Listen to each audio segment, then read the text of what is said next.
Peço desculpas a todos. Vamos dar início à nossa palestra de hoje, em alguns minutos, porque eu vou fazer primeiro a apresentação da professora Maria Goretti Tavares. Claro que muitos de vocês que estão aqui presentes já a conhecem, né? Mas outros talvez não conheçam a trajetória da professora Maria Goretti Tavares. Então, primeiramente, obrigada a todos pela presença aqui entre nós. O meu agradecimento especial à professora Goretti por ter aceito prontamente o nosso convite para proferir uma palestra no nosso ciclo de estudos. A professora Maria Goretti Tavares é graduada em Geografia e em Direito pela Universidade Federal do Pará. Ela é mestre e doutora em Geografia pela Universidade Federal do Rio de Janeiro. Tem pós-doutorado na França, um pós-doutorado na Universidade Federal do Paraná. Tem diversos artigos, livros e capítulos de livros publicados, né? O seu mais recente livro, né, em coautoria com Agenor Pacheco e Hugo Serra, se chama Geografia, Patrimônio e Turismo na Amazônia Brasileira, que é um livro sobre o projeto Roteiro Geoturístico em Belém do Pará.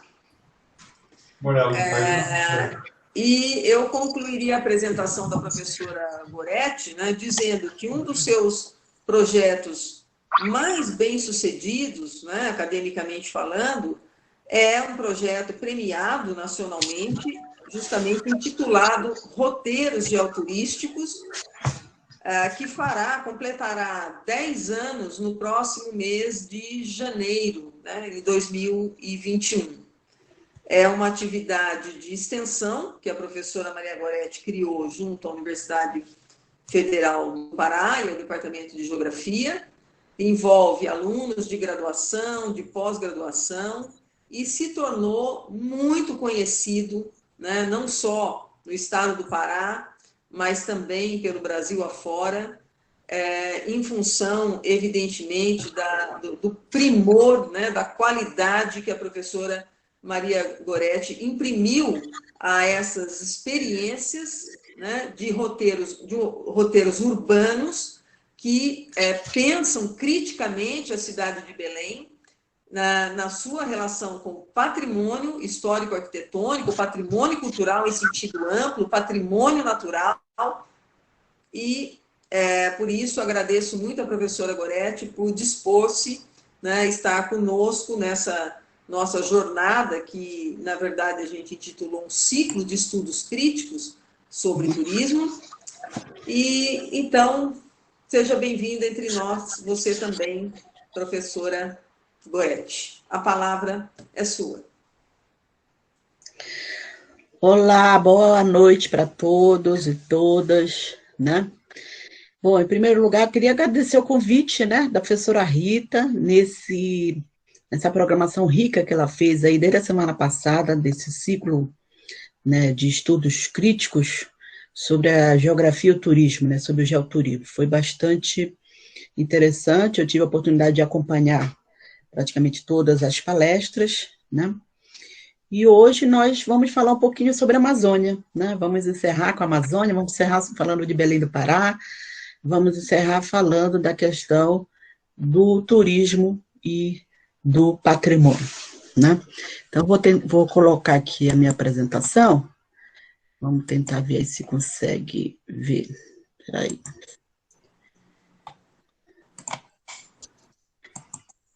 Entrou aí? Vamos ver. Está entrando? Por enquanto, não, Goretti. Volta aí. Espera aí, deixa eu voltar aqui. Deixa eu voltar aqui. Falta... Aqui em cima primeiro, né? Qualquer lugar? Ah, então agora tá. Aí eu tenho que... Tá. Aí vejam agora se entrou. Agora... Peraí. Aqui apareceu para mim que entrou, mas eu não estou vendo. Ah, entrou sim. Entrou? Entrou. Tá. Eu deixo a minha carinha do Entrou. lado ou é para esconder? Qual é a melhor? Vou esconder, então, deixar só a apresentação. Eu acho Eu vou melhor, mudar o né? layout.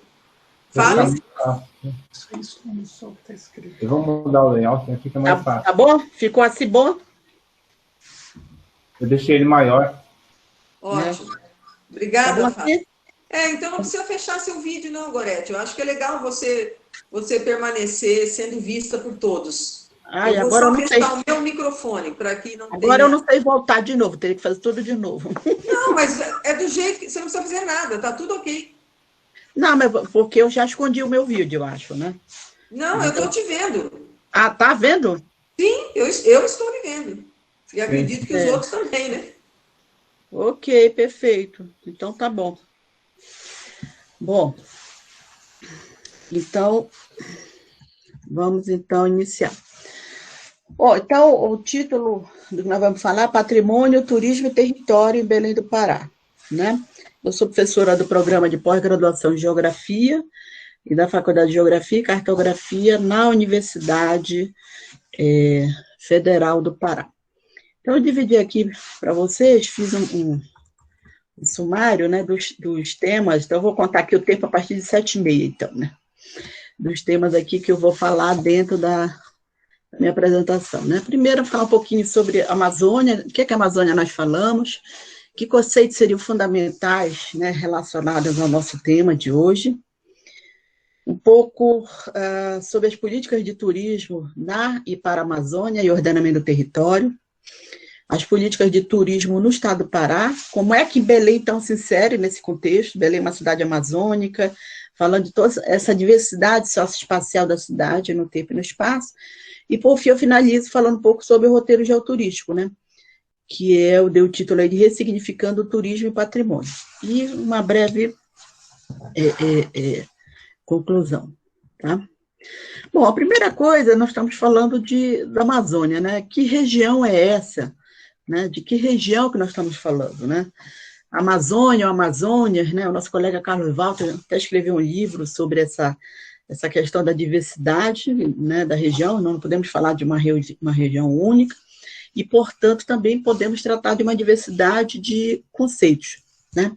Se nós estamos falando do conceito político, estamos falando de uma Amazônia, do contexto do conceito econômico de outra, do hidrográfico de outra, de biogeografia de outra. Nós podemos falar da Amazônia brasileira, né? Nós podemos falar da Panamazônia, que são os estados da Amazônia brasileira, mais os países que fazem essa fronteira com a Amazônia, onde avança a floresta, a bacia hidrográfica, né? E Berta Becker já nos falava, né, desses vetores de desenvolvimento da região, que vai marcar, né, a região. Um vetor que ela denominava que é esse vetor técnico-industrial, muito mais ligado a essa questão do desenvolvimento industrial. Isso pode ser marcado pós grandes projetos, pós década de 50. E um vetor técnico-ecológico, né, que começa a pensar uma ressignificação da natureza. O marco disso é a luta lá dos seringueiros, do Chico Mendes, na década de 80. Né? Então, são dois vetores que se contrapõem e que se acirram, principalmente nesses últimos 50 anos. E o turismo, ele entra nessa perspectiva, porque as políticas de turismo vão entrar com maior incidência na década de 70, nesse momento, né, da expansão do vetor desenvolvimento industrial, e vai começar a tomar uma nova roupagem também a partir da década de 80, quando vem uma pressão, né, para a entrada de todo um discurso da natureza, da preservação da natureza, e aí começa a surgir o ecoturismo, políticas voltadas à questão do ecoturismo, né? Então, a professora Berta, ela já nos falava, então, dessas duas grandes fronteiras, né, no sentido de avanço, né, dentro da região. Uma ligada a esse desenvolvimento industrial e uma que seria a técnica ecológica, que permanece, né, permanece esse contraponto na região. Então, aí para ter uma ideia, nós estamos falando da Amazônia Legal, se a gente pega a Amazônia Legal, por exemplo, que vai ser instituído aí ainda na década de 50, 60, no momento do novo planejamento, é uma região econômica, uma visão econômica, né, que vai integrar, na época, estados que não faziam parte da região norte, né? O Maranhão, que ainda hoje, né, metade da Amazônia, metade do Nordeste, O Tocantins hoje, mas na época era Goiás, né? Era a parte norte de Goiás. Depois, quando criou o Tocantins, ele passa a ser incorporado a essa região norte. E o Mato Grosso, que era a parte, digamos, norte do antigo Mato Grosso, antes, né, da divisão, e depois, com a divisão, né, você também tem a inserção do Mato Grosso, embora ele esteja sob a jurisdição também das ações da política do Centro-Oeste, né?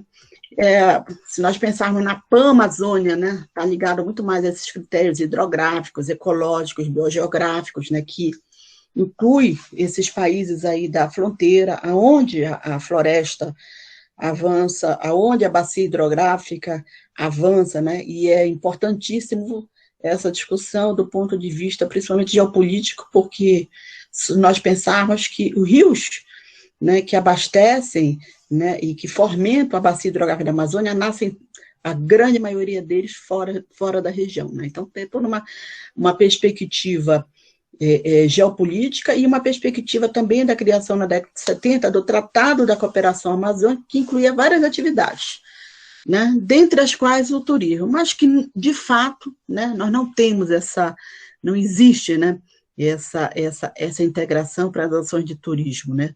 Muito pouco, muito raramente, diria, né, nessa fronteira aí do Pará, do Amapá, com a Guiana Francesa, e alguma coisa nessa fronteira aí também do Amazonas, do Acre, né, mas que não haveria uma densidade, né, dessas ações.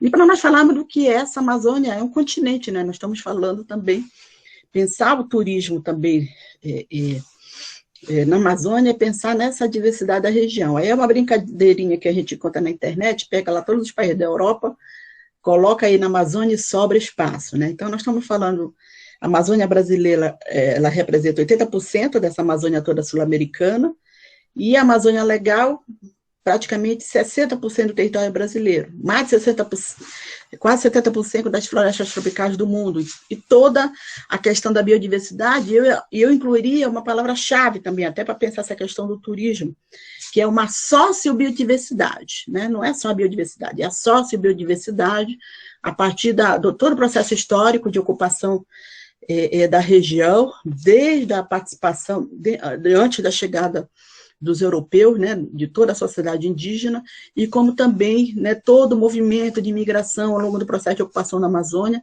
e que vai se acirrar e acelerar aí nos últimos 50 anos. Então, isso nos vai dar também o que nós poderíamos chamar de uma sociobiodiversidade, para além só do conceito do bio.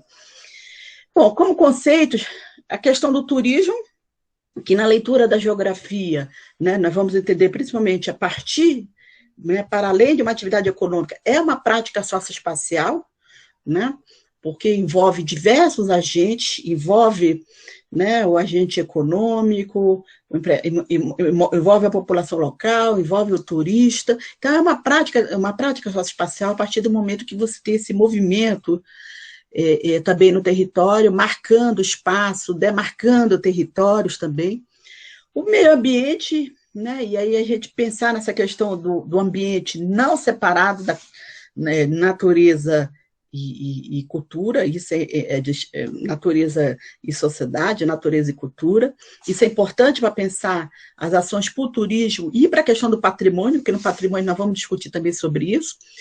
E se nós pensarmos na discussão do desenvolvimento e turismo, né, ontem, assistindo a palestra da Fani, a gente fica um pouco triste, né, pela questão da análise, né, da questão do capitalismo global, né, mas nós pensamos que na Amazônia é possível nós pensarmos ações de turismo voltados para essa questão da inclusão sociocultural e econômica, né, que se contrapõe a um turismo de massa, né, da possibilidade da inserção das comunidades rurais e de uma outra forma de turismo. O patrimônio, e aí o patrimônio aqui nós vamos tratar nesse sentido amplo, é o cultural, é o natural também, é o cultural e o natural que não se dissociam, né? Então a gente tem uma tendência, você vai separar o que é patrimônio natural, cultural. Não se dissocia, e dentro disso a gente tem a discussão do patrimônio material e imaterial, que também não se dissocia. Então o patrimônio no sentido desse movimento aí da sociedade. As políticas de turismo, né, na região e ordenamento do território, nós podemos marcar esse início mesmo relacionado a esse momento da década de 70, com a entrada da política de planejamento, dos grandes projetos. O governo federal realiza uma série de medidas voltadas para a expansão da atividade na Amazônia, e aí aparecem os planos de desenvolvimento da região, ou PDAs, né? Plano de Desenvolvimento da Amazônia. E aí nós vamos ter o 1, o 2 e o 3, e onde é que o turismo entra, né, nesse contexto, né? Bom, nesses planos nós tínhamos estratégias espaciais, né, que estavam muito mais ligadas a essa questão da ligação do território, da concepção de desenvolvimento, e que a opção foi a construção de rodovias, né, principalmente a implantação de usinas hidrelétricas, né, para possibilitar essa circulação e o atendimento de projetos industriais que viriam a ser implantados. Então, as ações do turismo nesse período eram o quê? Era o parque hoteleiro, que não tinha muito a ver com o turismo, mas o turismo ele vinha, né, atrás dessa história. Na verdade, o parque hoteleiro ligado a todo o processo do novo movimento de pessoas que vinham para a região em torno desses empreendimentos. E isso nós vamos ter financiamento, inclusive, né, dos órgãos, como o Banco da Amazônia, da própria Sudã, né, de uma rede hoteleira, concentrada principalmente aí, Belém, Manaus e São Luís. E a implantação da infraestrutura viária, que também não estava diretamente relacionada à atividade turística, mas sim relacionada a interligar os pontos fundamentais para circular a essa nova produção econômica. Na década de 90, o que a gente vai ter, né? Temos a implantação de um Plano Nacional de Turismo, começa a ver o momento aí, né, Eco 92, começa a emergir essa questão da natureza, sobre uma nova leitura, começa a surgir toda a discussão do Conselho de Desenvolvimento Sustentável, busca-se essa integração, né, pelo menos no discurso, nos documentos, dessa integração de desenvolvimento e conservação da natureza, evidentemente, em função de toda a pressão do movimento da Eco 92 e do próprio esgotamento das políticas de desenvolvimento para a região. É um momento que o Estado, né, a gente vai ter uma saída daquelas políticas do governo federal e uma maior, digamos, responsabilidade para os governos estaduais e para os municípios. Isso vai ser marco pela Constituição de 88.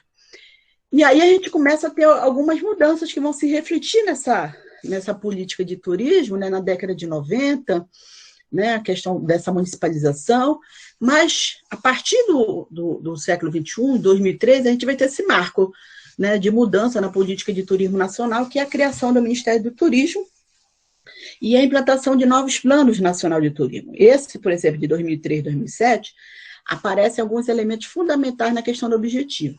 Chaves, palavras-chave. Produto turístico, né, tinha que desenvolver, mas já se colocava que teria que se relacionar com a qualidade das nossas diversidades regionais, culturais e naturais. Aparece a ideia do turismo como fator de inclusão social, pensando a geração de renda e trabalho pela inclusão da atividade na pauta do consumo dos brasileiros, mas aparece também a ideia da competitividade do produto turístico, né? Então, veja, há uma nova roupagem, né, nesses objetivos que começam a aparecer aí dentro do Ministério do Turismo, evidentemente, e isso vai refletir também na própria política, né, das unidades dos estados. No estado do Pará, né, e eu creio que o marco disso é a década de 90, onde, na época, o governo ele lança o programa do Governo Novo Pará, que dizia o seguinte: 3 atividades vão ser selecionadas como principais para o desenvolvimento da atividade turística no Pará: agroindústria, mineração e turismo, né? Passados 25 anos, eu digo para vocês, a agroindústria está muito bem, obrigado, né? A vento e popa. A mineração, vocês sabem o que acontece no estado do Pará com relação à mineração. E o turismo, né? Pouquíssimo andou em relação às duas, né? E é esse momento de pensar, né, era a ideia da descentralização do turismo dos municípios. Em 2012, a gente vai ter a criação do PDT, um Plano de Desenvolvimento Turístico, e dos polos turísticos, né, no estado do Pará, e a ideia era pensar uma divisão regional, né, entre polos, selecionando cidades que seriam fundamentais para o desenvolvimento do turismo. Então, a ideia do polos, lá na década de 70, volta à tona novamente. Ao mesmo tempo, é um período que começa a aparecer também toda uma política voltada para a consolidação do ecoturismo, o pró-ecotur. E a Amazônia entra, né, como uma região fundamental, né, porque a ideia da floresta, a imagem da floresta, a imagem né, do rio, evidentemente. Nesse momento, então, o Pará ele vai ser dividido em 6 polos turísticos, né? Belém, Costa Atlântica, que é o litoral, Araguaia e Tocantins, que é o sul, Xingu, Tapajós e Marajó, só para vocês terem uma ideia. Aparece o meu mouse aí quando eu aponto aí? Então, assim, né, nós temos Belém, que a cidade principal seria Belém. Sim, Amazônia. Aparece, né? Uhum. Tá. A Amazônia Atlântica, que é aqui Salinas, Marajó, Soura e Salvaterra, aqui o Araguaia Tocantins, que é o sul do Pará, a cidade de Marabá, Xingu, que aqui é Altamira, e Tapajós, Santarém, só para vocês terem uma ideia dessa distribuição. Se vocês olharem o mapa, são cidades, né, que estão ligadas ao rio ou mar, mas uma parte delas também foi integrada a esse processo da rodovia. Só para dar uma ideia aqui, essa linha que passa aqui, Marabá, Altamira, é a transamazônica, né, e que vai até aqui é a Cuiabá-Santarém, né? Então, que houve mudanças fundamentais no processo de urbanização também dessa cidade. Aí o Polo Belém, né, Tapajós, Santarém, né, aí é o encontro do rio Tapajós com Amazonas, né, em frente a Santarém. O Polo Amazônia Atlântica, que é a cidade principal no litoral, é Salinópolis, né? O sul do Pará, Polo Araguaia, Tocantins, Marabá, o Xingu, né? O rio Xingu, é a cidade de Altamira, e o Polo Marajó, que essas duas principais cidades, que são as cidades mais próximas aqui de Belém, né? Só para a gente pensar também nessa dimensão do turismo, como é muito específico essa questão da dimensão do tempo da Amazônia, de circulação, que é fundamental para o turismo, né? O tempo do rio. O turista, quando chega em Belém, ele vê um mapinha, que muitas vezes não está na escala correta, e diz assim, eu vou dar um pulo no Marajó, eu vou de manhã e volto à tarde. Né? Isso é praticamente impossível, né?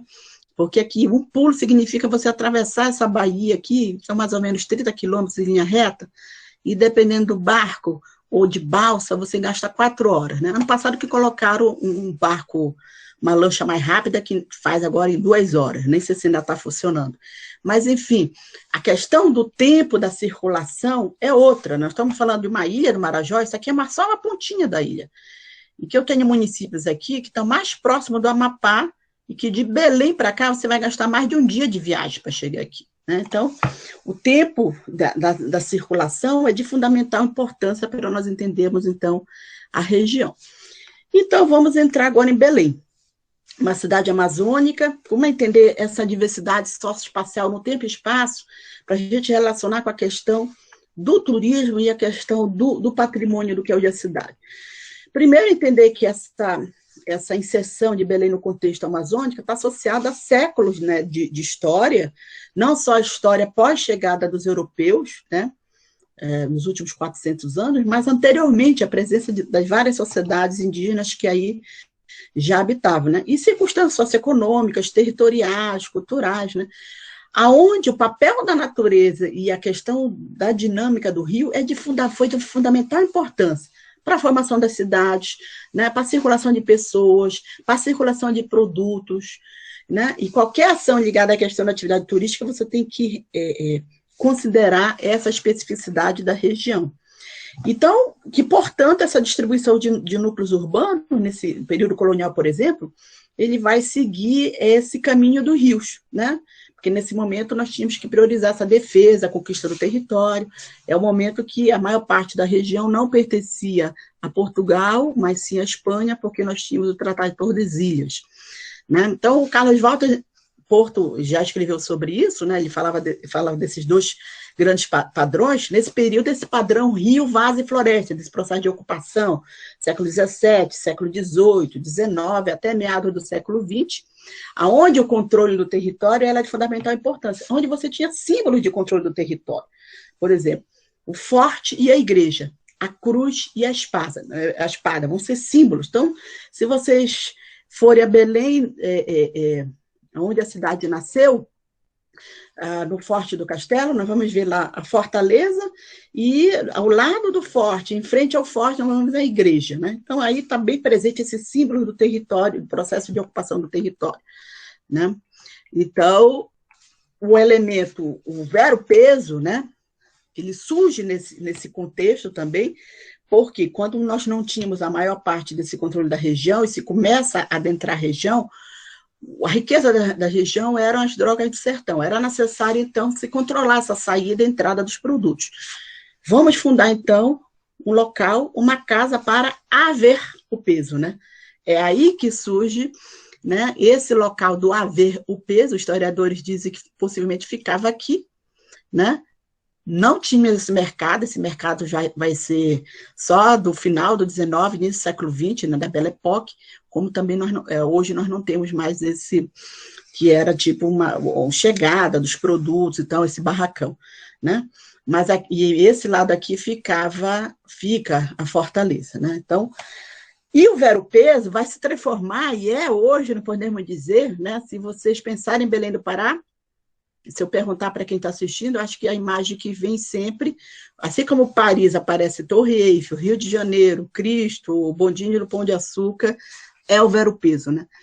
E é interessante do ponto de vista do patrimônio, porque todas as pesquisas que já foram feitas com a sociedade local, para escolher qual o símbolo da cidade, não tem jeito, é o vero-peso, né? Ele é um símbolo, então ele é um símbolo turístico, mas ele é um símbolo também do patrimônio, né, tanto um patrimônio material, pelas edificações que foram feitas aí, né, principalmente no período da borracha, mas principalmente material, né? Chega a nossa cultura alimentar, chega os peixes, chega o tucupi, né? A forma de falar, os sons, os cheiros, as cores do vero-peso, né? Eu sempre digo que uma visita ao vero-peso é uma visita sensorial, né? E aí, isso mais ou menos o que eu tinha falado antes, dessa questão da fundação da cidade de Belém, né? Aí no século XVII, né? 1616, 12 de janeiro, né? Então é o momento que nós começamos a formar essa rede de cidades, inicialmente, né? E Belém, o Pará, pertencia ao Maranhão, né? Então, aí a partir do século XVIII, a gente vai ter essa separação, porque aí a principal capital vai ser Belém e vamos ter a divisão do Maranhão do Grão-Pará, né, dessas novas unidades políticas.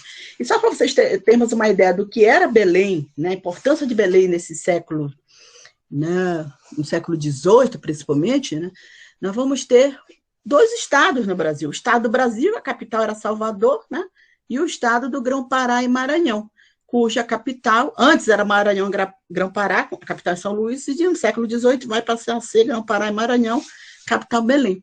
Né? Aonde a nossa relação não se dava com Salvador, a nossa relação era direta com Lisboa, até porque geopoliticamente nós estamos mais próximos de Lisboa, né, da Europa, né, também da América do Norte, pensando essa coisa do Templo do Rio. Né? Nessa imagem mostra as estratégias aí, né, das fortalezas, né, da entrada aí na região. Né? Então, primeiro a gente tem essa criação do Estado Maranhão-Grão-Pará, em 1621, e no século XVIII cria-se o Grão-Pará e Maranhão, a sede de Belém. Né? E aí, em 1774, o Estado passa a condição de capitania como parte do Estado do Brasil. Mas nós vamos ter esse vínculo direto, né, com Portugal. Isso vai ser de fundamental importância para nós entendermos elementos da nossa cultura, da nossa identidade, inclusive regional. Por que nós não queríamos, né, também aderir à independência do Brasil, o fato de acharmos que éramos, então, portugueses. Né? E está presente na nossa cultura, no nosso chiado, né, na nossa forma de falar, na nossa cultura alimentar também. Né? Aqui tem uma representação dessa presença dos fortes, que está em triângulo, e o que eram as missões religiosas, né? Porque essa ocupação vai se dar com a presença militar, mas a presença religiosa. Porque quem é que poderia dominar a mão de obra para coletar as drogas do sertão? né, que estavam no interior da região. Os religiosos, a estratégia era a criação das missões religiosas. Nesse momento, até, né, o final do século XVIII, ainda não era a entrada da mão de obra, né, africana, que só vai se dar lá na Companhia do Comércio do Grão-Pará, final do XVIII. Bom, aí podemos começar falando já desse século, final do XIX, início do século XX, depois que passa o período da Companhia do Comércio do Grão-Pará e Maranhão, né? Aí a borracha, ela emerge, né, com a economia da borracha, né, emerge como um elemento novo, a criação de novos povoamentos. A professora Lia Osório diz que é esse momento que começa a se falar na região, a ideia da região, né? Até então a gente falava no vale fluvial, né, do Amazonas, não se falava da região, né? Começa a se falar da região porque a gente vai ter essa amplitude do território, mas nesse momento baseado no aviamento, né? Porque se diz assim, a borracha enriqueceu a região, vírgula, né? Houveram melhoramentos nas cidades, no caso, nas capitais de Belém e Manaus, né? Aonde estava concentrado, né? Quem vendia borracha, quem comercializava, quem exportava, agências bancárias, e uma pequena elite vai se apropriar, inclusive os intendentes municipais, os prefeitos, né, da época, que vão, então, embelezar a cidade, né, fazer todo o processo de reforma urbana na cidade, esse período aí, no caso, que seria da Belle Époque. É aí que vai ser construído o símbolo do mercado, o vero-peso, né? O seu ferro, todo o ferro é exportado, vai ser o mercado de peixe, né? Como do outro lado vai ter o mercado de carne, né? Então, muitos pensam que esse símbolo vem lá do período colonial. Não, ele vai ser esse finalzinho do XIX, início do século XX, né? E vai ser um símbolo hoje, tanto do turismo como da questão patrimonial na cidade. Essa foto aí é final aí do XIX. Aí são as balatas, né? As bolas de borracha sendo comercializadas, também próxima aí ao vero-peso. E aí essa modernização da cidade vai ter elementos que vão ter representatividade dentro do símbolos globais, né? Então, o modelo de urbanização vai ser a cidade de Paris, né? E em Belém a gente tem uma réplica do que é isso da cidade de Paris, porque vai se construir um grande hotel ao lado aí do Cinema Olímpia, que já foi destruído, né? Infelizmente, na década de 80, no processo de modernização recente. Vai se construir o cinema, né? É o cinema antigo em funcionamento, mais antigo em funcionamento do Brasil, o Cinema Olímpia. Ele não tem ainda essa estrutura, mas está no mesmo local e em funcionamento, e foi fundado em 1912, né? Ele acabou de fazer 108 anos, e vai se construir o teatro, que era o local de encontro da burguesia, né? Aí nós estamos falando do Teatro da Paz. Para a gente ter uma ideia dos teatros na Amazônia, o da Paz e o teatro lá em Manaus, também, eles foram construídos 30 anos antes dos teatros municipais do Rio de Janeiro, tá? Que são 1909, e o Teatro Municipal de São Paulo, se eu não me engano, é 1911. Ou seja, a gente tinha todo esse circuito, né, não só econômico, mas cultural, que vinha direto da Europa, né, das óperas e tal, e que vinham até Belém e retornavam, vinham até Manaus depois, primeiro de Belém, depois Manaus vai se tornar um grande centro também, e retornavam, né? E o teatro, evidentemente, hoje, ele está, né, dentro dessa área tombada, ele representa um dos pontos, por exemplo, turísticos, né, de fundamental importância. Agora, é importante dizer que esse período da Belle Époque representou o enriquecimento e o embelezamento de uma parte da cidade, a parte da cidade mais alta, e o empobrecimento da parte mais baixa da cidade, no processo de ocupação espontâneo. É o momento da ocupação dos igarapés, né? Vamos ver algumas fotos aí na frente. E aí, a gente dá um pulo aí para esse final já do 20 e 21, né? Quando a gente vai ter essa expansão da cidade, do próprio espaço metropolitano, né, da região, começa a aparecer novas formas, o adensamento da verticalização, aumenta a pobreza, né, também do espaço urbano, o processo de ocupação de forma não planejada, né? Então, vai acontecer o que o Sancler Trindade Júnior estudou, como foi a tese de doutorado dele, a dispersão e, ao mesmo tempo, a concentração são pares dialéticos desses processos socioespaciais, né, dentro da cidade. Então, a cidade ela se expande para além, e aí é uma imagem que bem representa, né, essa dinâmica aí da paisagem urbana da cidade, né? Na frente o rio, nós vamos ter aí um processo de ocupação desordenada, irregular, e atrás o processo de verticalização. Então, esses contrastes estão muito presentes, né, dentro da cidade de Belém, e eu digo que qualquer circuito que você faça na cidade, seja um circuito turístico, você vai falar do patrimônio, você não tem como esconder essa outra realidade da cidade. Também nós questionamos dentro da discussão do patrimônio, olha, aí essa relação e essa importância do rio, né? É a Bahia e todo o processo de verticalização, com prédios de 30, 40 andares, né? Prédios que representam também esse contraste aí socioeconômico da cidade. E onde entra o roteiro geoturístico aí, né? O roteiro geoturístico, e aí eu dei o título aí que nós pensarmos esse ressignificado do turismo do patrimônio, né?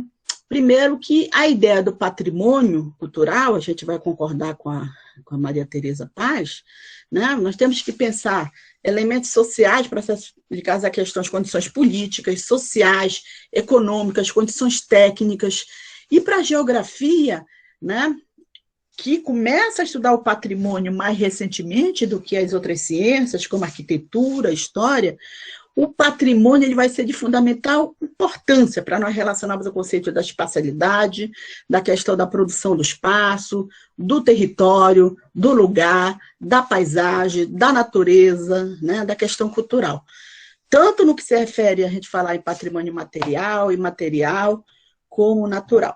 O Centro Histórico de Belém ele já vai revelar, né, essa diversidade. Então, se a gente olha aqui o Centro Histórico, esse aqui é o Centro Histórico Tombado, é o bairro da Cidade Velha, né? Pulou aqui. E aqui é o bairro da Campina. Esse aqui, mas essa área é a área tombada, né, da cidade.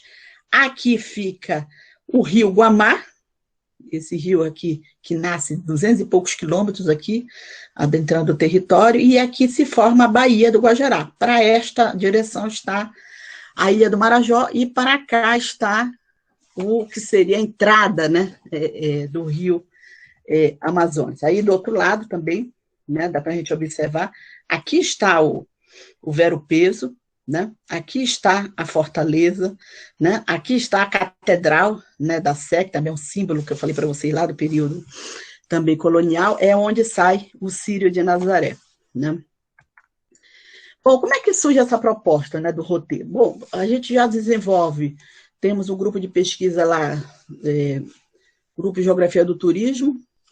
Eu estou falando lá porque eu não estou em Belém, eu estou no frio aqui de Curitiba, por isso que eu estou toda encapada, viu, gente? Desculpa. Não estou... Porque Belém, nesse momento, está fazendo 35 graus, mas aqui está para nevar. Mas, enfim. Então, esse Grupo de Geografia do Turismo, né, Desenvolvimento Socioespacial, que a gente tem já lá desde 2002, onde nós inicialmente começamos a discutir a questão das políticas de turismo, depois do turismo de base comunitária, né? E depois começamos a inserir a discussão do patrimônio quando nós pensamos esse projeto de extensão. Então, o que nós já avaliamos nas nossas pesquisas na época? 2010, quando a gente começou a pensar esse projeto. Está fazendo 10 anos agora, né? O roteiro vai fazer 10 anos oficialmente, dia 12 de janeiro de 21. Primeiro, inexistiam ação voltadas para um turismo em Belém que valorizasse esse potencial histórico, cultural e patrimonial, e por conseguinte dessa própria memória socioespacial. Pensamos que poderíamos elaborar um projeto que fosse importante pelo fato de possibilitar a formação de novos agentes sociais, pensar um turismo alternativo, né, a possibilidade ligada à questão do turismo de base comunitária, que não está só ligado a comunidades rurais, pode também acontecer dentro da cidade, né? E nós tínhamos a inspiração de um projeto de extensão que já acontece no Rio de Janeiro já há 20 anos, né, do meu colega lá da UERJ, que é o João Batista Ferreira de Mello, que chama Roteiros Geográficos. Ele, inclusive, ele é o consultor, né, desse nosso projeto, o Roteiro Geoturístico. A outra coisa era pensar essa coisa acadêmica mesmo, né? Como integrar ensino, pesquisa e extensão, né? O que nós fazemos no ensino, na pesquisa, e pensar um projeto que fosse para a sociedade. A importância também da própria produção acadêmica, né, desses alunos, porque esse projeto eu coordeno, mas tem uma enorme presença, né, dos discentes lá desde o ensino médio, da graduação, alunos no mestrado, alunos no doutorado, né, e todos eles fazendo uma produção, desde relatório de iniciação científica, trabalho de conclusão de curso, dissertação de mestrado, tese de doutorado, né, e o projeto, quando ele vai ser implantado, ele passa a assumir uma função e uma ação importante de educação patrimonial para os moradores da cidade, de pensar e valorizar esse potencial simbólico da cidade no tempo e no espaço. Quem nos chama a atenção nesse momento é o próprio IPHAN. O IPHAN vai lá no nosso roteiro, lá do início, a Carla Cruz, que era a coordenadora de ações de educação patrimonial do IPHAN, bateu na nossa costa e disse assim, professora, só está fazendo educação patrimonial, vamos fazer parceria. Eu digo, opa, vamos, a universidade está aí para isso. Né? E aí nós começamos a fazer parcerias com o IPHAN. E aí, para vocês terem uma ideia das imagens do roteiro, né, hoje nós temos criados, assim, instalados mais de 11 roteiros na cidade de Belém e tem mais de 10 outros em parcerias. Vou falar um pouquinho aqui para vocês terem uma ideia do que é essa cidade, dessa potencialidade do turismo e mesmo da questão patrimonial. Né? Qual é a ideia do projeto quando nós elaboramos? Né? Escolher circuito na cidade e que nós pudéssemos escolher num circuito 10 paradas, 11 paradas, e falar dessa geografia, desvendar essa geografia, falar da história, falar da arquitetura, conversar com as pessoas que moram nesses locais também, que participam do roteiro, ou que trabalham também, né? Então, desvendar a cidade sobre uma outra ótica. Então, como é que funciona? A gente faz o convite, por exemplo, esse aqui é o convite lá dos 401 anos de Belém, foi então de 2017. Né? Faz, olha, dia 14 de janeiro, 8h30 no Forte do Castelo, vão todos. Então, aí, todo mundo vai, se divulga pelas redes sociais, e a gente não tem controle, pode dar 30 pessoas, como pode dar 100, 150, como já deu. No aniversário de Belém, todo mundo fica apaixonado, e aí vai mais de 100. Então, imagens lá do início do roteiro, isso aí foi lá de 2011, né, andando aí pela primeira rua de Belém, no centro histórico. Então, nós vamos parando, vamos conversando, vamos falando dessa geografia, né? Então, não é um roteiro turístico, né, nesse sentido mais tradicional, mais econômico, porque nós fazemos uma contextualização e falamos também, não falamos só do bonito, nós falamos dos problemas da cidade. Né? Então, ao andar na cidade de Belém, nós estamos encontrando vários problemas. Né? Eu sempre digo que tem 3 fundamentais. A gente está chutando lixo. Belém, infelizmente, tem um problema sério com a questão do lixo, que não é um problema só do Estado, é um problema da população. Né? Temos um outro problema seríssimo, que é ligado à questão da violência. Então, muitas pessoas vão nesse nosso roteiro para a atenção, porque dizem, professora, aqui nós estamos seguros. Porque a gente tem uma parceria com a Polícia Turística, você faz um grupão. Então, ela diz assim, eu não viria sozinha aqui no Centro Histórico andar, eu não tenho segurança, né? Como em todas as nossas cidades. E tem o problema da circulação também, né? Vocês imaginam a gente andando aí nessas ruas estreitas, essa rua aí que eu mostrei para vocês, tem caminhão pesado que passa por aí, né? Aí todo mundo tem que se espremer. Quer dizer, é uma série de ausência de políticas públicas mesmo ligada para a questão do centro histórico, está ligada, por exemplo, à questão da circulação, que já existe em outras cidades. Como também nós incluímos pontos que um roteiro turístico tradicional não incluiria. Por exemplo, aí, a Feira do Açaí. Ele é um ponto de extrema importância para a cidade de Belém, porque a Feira do Açaí fica entre aqui o Vero Peso e esse lado aqui em cima a Fortaleza, né? E é onde chega a nossa bolsa do açaí. Está aqui o açaí, né? É onde chega, pela madrugada, o açaí que vem todo aqui dessas ilhas do outro lado de Belém, de municípios próximos, é comercializado e é vendido depois nos mais de 5.000 pontos que existem na cidade de Belém. Aí, quando nós começamos a fazer, aí os guias disseram, professora, não faça isso. A Feira do Açaí, por que não?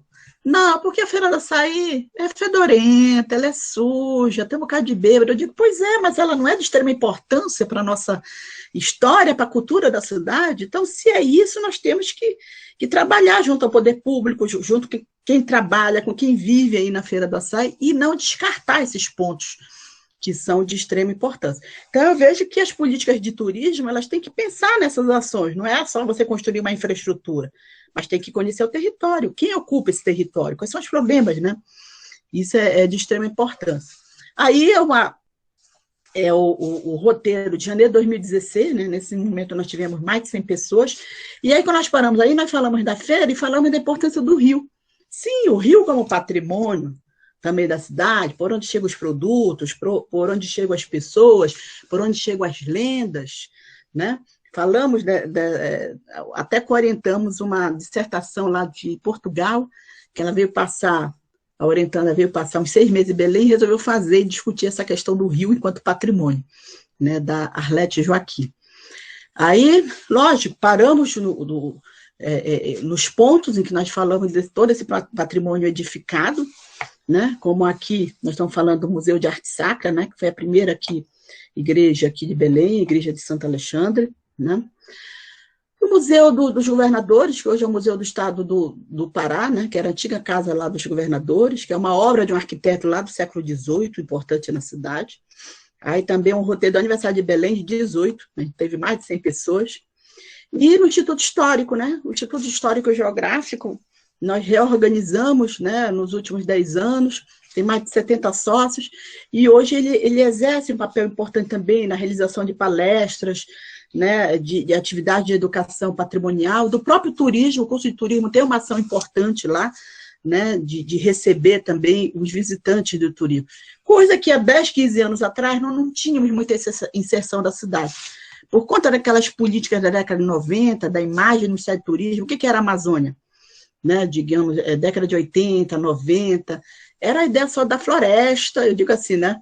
Era a floresta, o rio, a cobra e o índio de forma deturpada, né? Essa ideia da figura do, né? Era o jacaré, a cobra, quer dizer, você não se pensava, não se trabalhava a questão do cultural, não se trabalhava essa questão dessa nossa potencialidade e essa nossa diversidade sociocultural existente, as políticas de turismo. O que eu acho que recentemente, para vocês terem uma ideia, nós só vamos ter uma Secretaria de Turismo no Estado do Pará a partir de 2011. Então, tem menos de 10 anos também, né? Então, nós tínhamos muito a Paratu, que era mais de divulgação, de comercialização, né?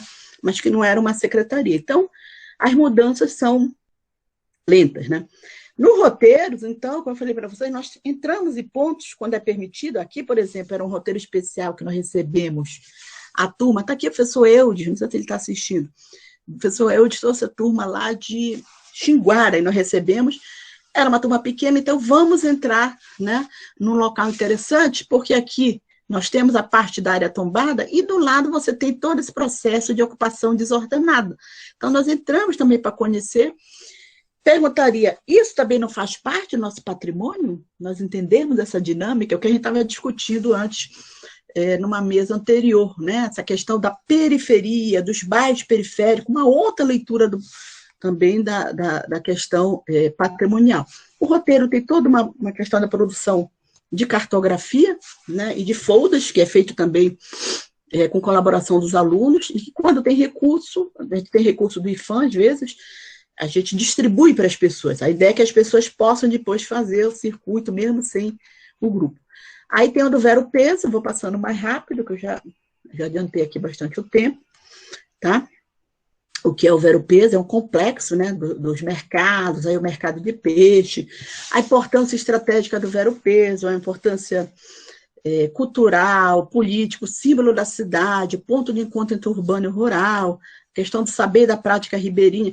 Tudo isso é tratado durante o roteiro, né? Essa imagem eu gosto muito, porque revela o que é, né, a cidade de Belém, essa relação com a natureza, a cultura, o patrimônio, né, no Vero Peso, e tradicionalmente o Vero Peso era ocupado pelos urubus, né, o resto do lixo, mas nos últimos 10 anos, a garça passou a fazer parte do Vero Peso, porque ela foi expulsa das áreas de devastação no entorno de Belém, e ela foi para as praças e para o Vero Peso.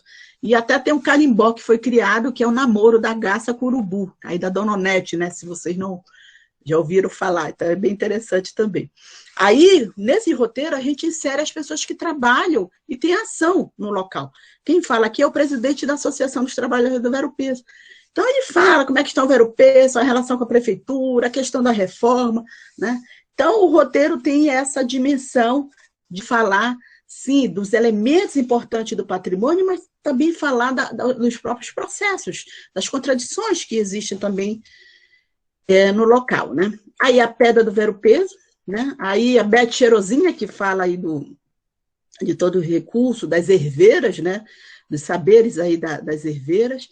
Aí é um grupo em março de 18, e aí outro grupo também na Pedra do Ver-o-Peso. Aqui é uma artista que sempre vai, a Maria Borges, e representa aí a Matita Pereira, que faz parte da lenda, né, lá de Belém. A produção cartográfica, o folder, né, vou adiantar mais aqui. Aqui a Belle Époque foi um outro roteiro, né, de 2012, e que aí nós fazemos o circuito justamente nessa Belém que foi parte dessa Belém que foi reformada, o Teatro da Paz, o cinema, né, os coretos, a Mangueira, né, que vai ser um projeto aí do início do século XX, que não é da Amazônia, né, mas vai ser incorporado, e Belém vai ser conhecida como a Cidade das Mangueiras, né, e o próprio Teatro da Paz. Aí, no outro bairro lá do Centro Histórico também, que é o bairro da Campina, que não é turístico, né, e que a gente acha que é importante pela dimensão cultural, pela dimensão, né, social, e mesmo histórica, né, desse bairro, o bairro da Campina, né, fazemos também o circuito. O bairro do Reduto também, que é o bairro industrial da Belle Époque. Aqui é uma imagem do Reduto, do início, final do 19, lá no fundo nós não tínhamos ainda o porto, né? Aqui essa imagem, final do 19, e aqui é o Reduto hoje, né? Aí que vai ser feito o porto, e vai se transformar um igarapé que vai se transformar numa vala, né? No canal. Então, é o grupo aí circulando aí no Reduto, né? E aí nós paramos em esses novos usos do patrimônio. Então, eles têm restrições no tombamento, não pode destruir tudo. Quais são os novos usos dentro desses espaços urbanos no centro histórico? Esse é um caso, né? Fica em frente da Unimed, ele é usado para estacionamento da Unimed. Não derrubou a fachada, mas caiu tudo lá dentro, né? Então, essa é uma potencialidade aí no nosso centro histórico, né, da questão econômica. E aí o grupo aí também circulando aí no bairro do Reduto. A Estrada de Nazaré, né, que a gente relaciona pela Avenida Nazaré, está ligada à questão do Sírio, da igreja, mas inicia nesse mercado, que é símbolo aí também da Belle Époque. Nesse momento ele está discutindo essa questão ele está praticamente sendo privatizado pela prefeitura, há toda uma discussão das associações do patrimônio em relação ao mercado de São Brás, né? A gente discute as formas recentes, né? A gente vai falando conceitos da geografia, rugosidade espacial, né? Meu querido Milton Santos, uma água aqui com o Milton Santos para me inspirar. Né? A questão da discussão das formas recentes, né? da verticalização, né? Aí é um parque que foi reformado em 2000 também, né? O Parque da Residência. Na Basílica, discutimos a questão do Sírio, né? Dos cinemas de rua que ainda resistem, do futebol como patrimônio, né? E aí se fala dos dois mais queridos, o Clube do Remo e o Paysandu. Tem um roteiro só esse arquiteto do século XVIII, que vai para Belém, vai deixar marcas importantes na cidade, ligada à questão da igreja, né? Ligada à questão do Estado, né? Arquiteto Antônio Lante. E temos roteiros em outros bairros, próximos ao centro histórico. Aí nós já saímos só dessa área tombada. O bairro de Batista Campos, que é um bairro também importante, que a gente entra num cemitério, um cemitério que é tombado lá, que já encerrou sua atividade desde o final do século XIX, né? O Cemitério da Soledade. O bairro do Marizal também, próximo ao centro histórico. Aqui é interessante, se você for procurar, por exemplo, essa discussão das estátuas, onde Belém tem estátua que homenageia os índios? Você conta, você praticamente inexiste, né? Aqui nós temos aí a Praça Brasil, nesse bairro que tem essa figura do índio. Então, dentro daquela discussão, né, que está se colocando agora, né, das estátuas, dos monumentos, que só representam o poder, né, o que fazer nesse momento, lá no final vou falar um pouquinho, encerrar falando sobre isso. Aí é um prédio, é um hospital, que é a Santa Casa, né, também fica nesse bairro. Aí nós saímos um pouco da cidade, começamos a ir dentro do município, né? Nós temos a Ilha de Mosqueiro, que é uma ilha, um distrito que fica mais ou menos 80 quilômetros por rodovia. né? E esse roteiro também vai ser feito em parceria aí com a professora Carmena, né? Desde 2018. E o último do ano passado, pela estrada de São José, próximo ao Centro Histórico, também importante para entender essa dinâmica, e a gente vai entendendo como é que a cidade ela vai se expandindo aí também ao longo dos séculos, com as suas várias contradições, né? Aí eu mostro a Polícia Turística, que sempre é parceira aí do roteiro. E a gente tem vários roteiros em parceria. Eu vi o professor Ricardo, não sei se ele ainda está aí na live, lá em Coraci, que é aquele distrito que produz artesanato, né, de barro. Nós temos a Coraci e Outeiro, nós temos a Escola Bosque, né? Então, lá os professores da Escola Bosque, o professor Aguinaldo, o professor Ricardo e outros professores parceiros de lá, organizam, são parceiros. Eles fizeram o roteiro, tanto em Coraci como em Outeiro, né? E organizaram lá com os alunos da Escola Bosque. Mas também a gente já teve Cametá, Vigia, Ponta de Pedras, professor Kleber, Altamira, professor José Carlos, né? Vigia, professor João Paulo, Marabá, professor Hugo Serra, Ananideu, professor da SEDUC, professor Orlando Castro, e a Rosana, eu acho que ela está aí presente, estava assistindo. A né? Camila Pires também, tá? Está se manifestando aqui. A Camila, eu acho que é lá de Coraci, né? Da Escola Bosque. E o Porto Nacional, a professora Rosane, né, aos 3 anos, também inspirada no projeto do João e no nosso também, eu acho que 5 anos já tem o projeto lá, né, ela faz o roteiro geoturístico lá em Porto Nacional, nossa colega lá da Geografia da Federal do Tocantins. Bom, para não concluir, né, que elementos a gente pode colocar a partir da nossa fala? Primeiro, a importância de nós inserirmos essa ideia desse patrimônio no sentido amplo. Eu não estou falando do material, do imaterial e natural, e essa não dissociação. A cidade, eu acho que ela tem uma importância fundamental como patrimônio educativo. Então, essas ações desses roteiros, né, que nós realizamos, por exemplo, ao longo desses 10 anos, nós tivemos um número estimado, está mais ou menos em torno de 8.000 pessoas. Vai gente de todas as idades, de todas as formações.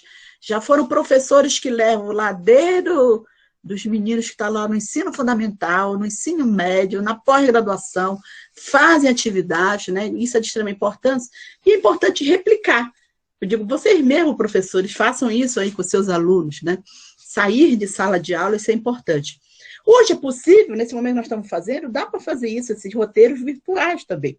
Eu vi que a Rosane lá, no roteiro geoturístico, ela fez isso também, né, durante esse período aí da pandemia, lá em Porto Nacional, né. É necessária essa maior extensão de uma política de valorização do patrimônio para a população local, então pensar em ações ligadas à educação patrimonial, por que não falar de uma educação turística, o turismo sobre um outro viés, né, e ambiental, da questão do território, integrar mais ações do Estado, né, e da sociedade civil. Então, sempre que é possível, a gente provoca, né? Provoca o Estado, a Secretaria de Turismo, a Secretaria de Cultura, né? Então, sempre eu tenho provocado, a Secretaria de Cultura eu já provoquei, eu digo, olha, secretária, né? Eu digo, olha, vamos fazer ações relacionadas com professores da SEDUC, né? Para fazer ações de educação patrimonial, porque só é possível a partir do momento que você tem essa ideia de pertencimento. A ideia de pertencimento você tem que conhecer, né? Se você não conhece onde você mora, né? Você não conhece a sua cidade, você jamais vai defender. Isso é de extrema importância, né? A articulação também dos projetos da sociedade civil, né? No caso do roteiro, a gente tem o projeto da articulação com o projeto circular, que é um projeto maravilhoso que acontece de 2 em 2 meses, onde ateliês, né, museus, abre, né? Já é um projeto que já acontece desde 2013. Quando tem um circular, acontece o roteiro. Temos lá uma ação da turma da fotografia, não sei se o professor Michel Pinho aí está assistindo, né, que já foi diretor da Fotoativa, que tem ações ligadas à educação patrimonial, né, a questão da educação ambiental também, e a articulação com associações ligadas à questão do patrimônio, isso é de extrema importância. Eu vi, a professora Aurelia estava no início, não sei se ela ainda está aí, mas da APBEL, que é a Associação dos Amigos do Patrimônio de Belém, né, que tem uma ação mais política mesmo, né? Então, por exemplo, agora a PIBEL está acontecendo a questão da privatização lá do mercado, aí vamos lá ver quais são as ações. Está acontecendo algum problema lá na parte do porto, vamos ver quais são as ações. Vai acontecer um novo projeto. Então, é uma ação mesmo política, né, dessa ação política. A Zapan, que é uma associação muito mais ligada à questão acadêmica, de seminários, e a Civiva, que é representada lá também com ações dentro do centro histórico, né? Temos, então, que incorporar essa diversidade, né, socioambiental no território, isso é de extrema importância. Temos que fazer releituras, ressignificado desses lugares turísticos e patrimoniais, é o caso, por exemplo, das estátuas, das praças, das toponímias dos lugares, aí vem essa questão, está se discutindo no mundo inteiro essa destruição, substituição, né? Eu, particularmente, acho que não é esse caminho, eu acho que nós temos que fazer uma nova leitura, né? Novas sinalizações desses lugares, porque nós não podemos esquecer também, que esquecer é ruim. Agora, não podemos dizer, você vai lá na estátua, fulano nasceu no período tal, foi o herói não sei das quantas, e não se vê o outro lado. Né? Então, daí essa importância de fazer esses percursos dessas leituras. Por exemplo, a questão da cabanagem, que foi um movimento de extrema importância no estado do Pará. Eu diria que no Pará a gente sabe mais do que foi a farroupilha no Rio Grande do Sul do que foi a cabanagem. Né? Então, é necessário nós pensarmos em novos locais, sim, para identificar essa diversidade, da importância do indígena, né? Da importância afro, dentro da cidade, né, que muitas vezes só está muito valorizado, evidentemente, esse período aí da colonização, do europeu, ou o período recente aí também do período militar. Né? Então, essas questões tratadas no roteiro, elas têm que superar essas informações típicas dos guias e manuais tradicionais de turismo. Eu penso que os guias, os manuais, né, esses guias, né, de turismo, eles têm que mudar também, né? Porque hoje a gente está numa outra perspectiva do turista. Tem, lógico, nós temos a ideia do turismo de massa, mas tem aquele turista que quer hoje conviver, que quer ir lá no zero peso, que gostaria de ficar hospedado numa casa de um paraense. Um dos elementos que é conhecido no estado do Pará, quando se faz a pesquisa com o turista, o que mais chama atenção, por que ele voltaria? São duas questões principais.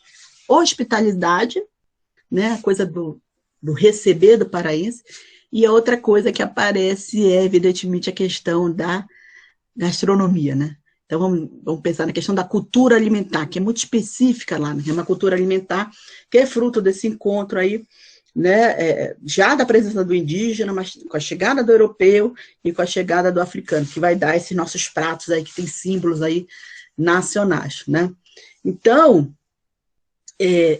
a leitura do turismo também, né? Então, os cursos de formação de guia de turismo, eles têm que ter essa ideia e tem que trabalhar essa dinâmica do processo, né? Porque nesse mundo atual, que cada vez mais a gente está, né, ligada aí pela internet, vão ficar para trás, entendeu?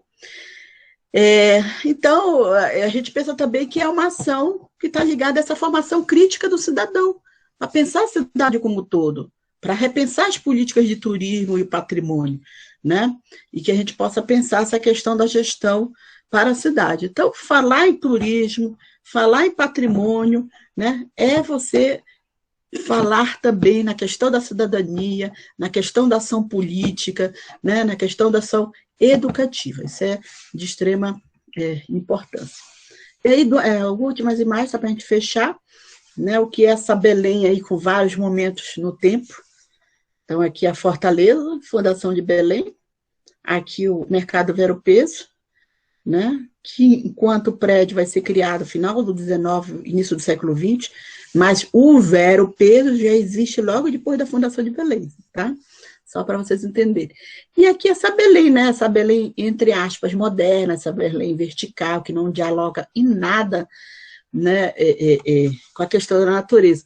Em Belém, nós podemos dizer, nós temos uma cidade, né, com nuances, uma cidade indígena, né, uma cidade portuguesa, com elementos europeus portugueses, né, italianos, porque a gente vai ter essa presença do arquiteto Landi no século XVIII, franceses, que toda essa reforma da cidade do início do XX, da Belle Époque, né, e uma cidade mundial, né, com essa coisa aí da verticalização. Mas, antes de tudo, é uma cidade amazônica, porque ela está circundada aqui pelo rio, né? Esse aqui é a Bahia, e desse lado aqui está o Rio Guamá.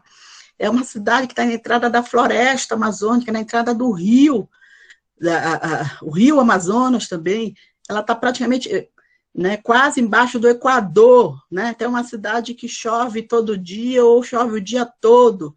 Esse período agora que nós estamos lá, né, enquanto estou aqui em Curitiba com esse frio de 5 graus, né, agora lá está 35, 40 graus. Né? Então, isso para o turismo é interessante também, porque, por exemplo, Curitiba, São Paulo, você pode marcar um roteiro turístico 1 da tarde, numa boa. Em Belém, você jamais vai fazer isso, né? Porque ou você vai levar muito sol na cara, vai ter uma insolação, ou vai levar chuva, né? Então, tem essas nuances. Tem nuances para atravessar determinados rios, o tempo de subida e descida da maré também, né? Então, essa questão da natureza, ela tem que dialogar o tempo todo com os processos de construção da cidade. E essa cidade é uma cidade, eu posso dizer, pobre, do ponto de vista socioeconômico, né? Onde nós não temos aí 70% de saneamento, nós não temos saneamento básico, né? É uma cidade com contrastes socioeconômicos, espaciais muito gritantes, mas riquíssima do ponto de vista social, cultural, dessa diversidade, que são elementos que podem ser inseridos, né, em política das atividades econômicas, como a questão do turismo, por exemplo, né? Inserindo essa diversidade. Inserindo essa diversidade é o seguinte, vai fazer uma política de turismo voltada à gastronomia, né? Tá, temos que inserir lá os restaurantes que estão lá na Estação das Docas, que é um dos símbolos, né, lá da cidade, de reforma aí há 20 anos atrás foi feito, mas tem que inserir a Dona Maria, que está lá na esquina, que está vendendo tacacá, que é um símbolo significativo da cidade também, e as várias Donas Marias que estão espalhadas na cidade, os pontos de venda também de açaí na cidade. Então, é necessário a gente inserir essa diversidade, né, social e econômica da cidade. Então é isso, meus queridos, eu já falei 1 hora, quase praticamente já, então eu vou encerrar e vou deixar aí para o debate, tá? Obrigada aí por me ouvir e estamos aí. Olá a todos de novo, muito obrigada, Gorete, foi excelente a sua exposição, acho que nós fomos aí muito felizes, né, na organização do ciclo de estudos, todas as falas, né, foram muito boas, aprendemos muito nessas 2 semanas com esses encontros e com você hoje não foi diferente, ou seja, foi muito bom. Há várias observações aqui feitas pelos presentes, também gostaria de registrar que, mais uma vez, temos pessoas aí de diversos lugares, né? Não só do Brasil, mas de outros lugares do mundo. O professor José Guambi, lá de Moçambique. Opa. A Jéssica, de Buenos Aires. A Adriana, do Mato Grosso. E tem mais gente aqui que, às vezes, eu até conheço o nome, mas não me lembro exatamente de onde a pessoa é. Então, quem quiser se manifestar também em relação ao seu lugar de origem, lógico, tem vários paraenses também aqui presentes, né? Seus alunos, seus colegas, prestigiando a sua apresentação, isso é muito bom. Tem alunos meus, né, que também estão presentes. Obrigada a todos, né? Obrigada especialmente à professora Gorete, né? Registro a presença aqui de vários professores nessa sessão. E tenho aqui algumas perguntas, Gorete, que eu vou começar, portanto, a encaminhar para você. Uhum. Olha, se alguém preferir fazer... Olha aqui, a Selma, da Universidade do Estado do Amazonas. Oi, Selma. A Gabriela Gumiera foi me orientando, o João Gabriel é aluno nosso. Ana Flávia está te parabenizando, a Sandra Crisóstomo também, a Gabriele Cifelli, né? A Gabi é professora da FATEC. Boa noite, Gabi. A Camila Pires também está te parabenizando. A Adriana Rossi está dizendo que hoje a internet não está ajudando muito, né? O Bartinho, o Ricardo Torres, a Milene, enfim. A Rosane Balsan. Bom, tem duas perguntas bem pragmáticas, né? Se seria possível você disponibilizar os slides, né? E aí eu te pergunto, em caso positivo, como é que a gente faria isso? Como vocês têm um site dos roteiros geoturísticos, eu não sei se ali seria o lugar para isso, eu acredito que não, né?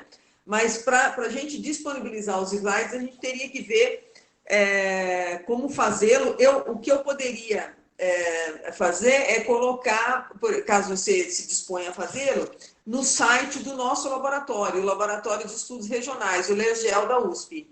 Tranquilo, não tem problema não. Tá bom? Eu te mando lá, depois aí você coloca o link lá do laboratório para a turma acessar. Já vou colocar já o link. Aí a outra pergunta é se os roteiros têm uma frequência fixa.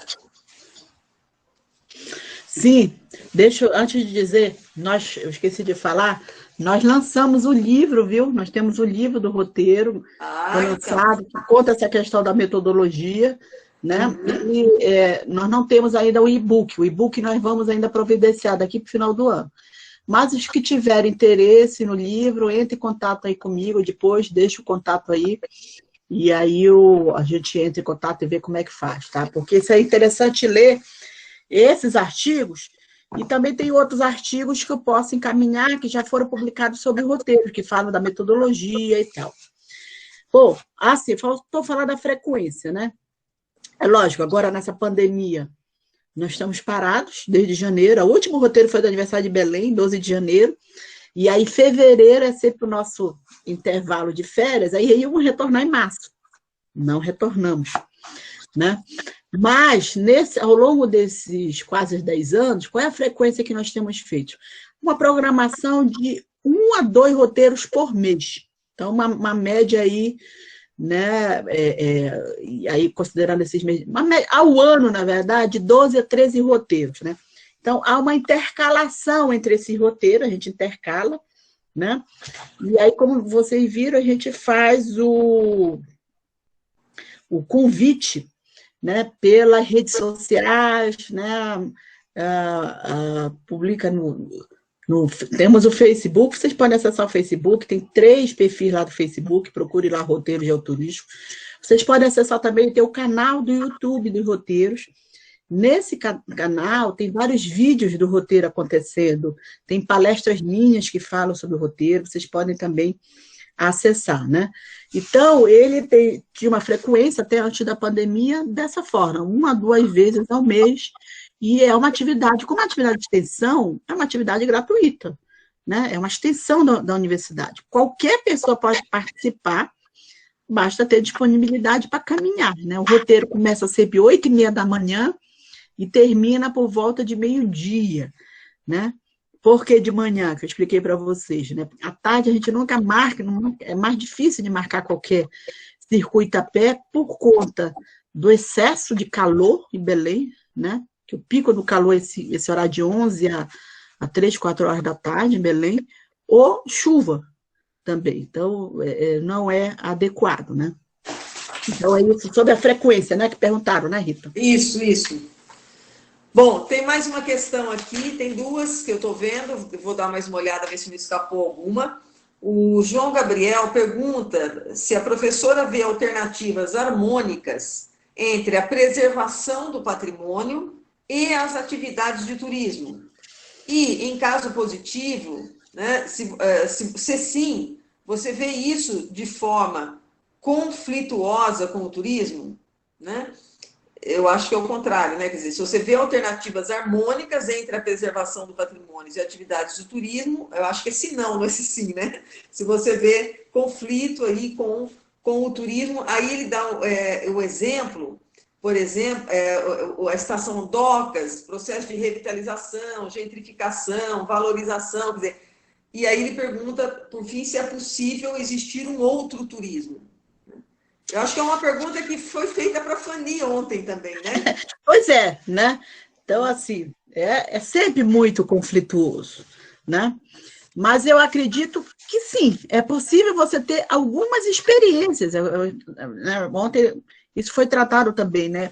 Em algumas comunidades, dentro mesmo do espaço urbano, né? Se você tiver a inserção por exemplo, de associações, de grupos, de coletivos, né?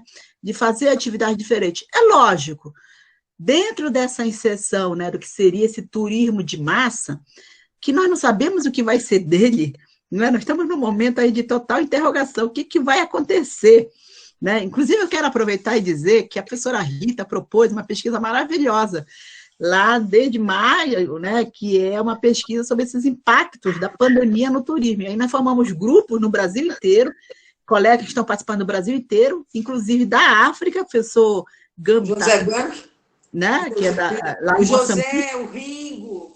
Mais três colegas lá de Moçambique, né? Temos também lá na Argentina uma colega e temos colegas lá também de Lisboa, né?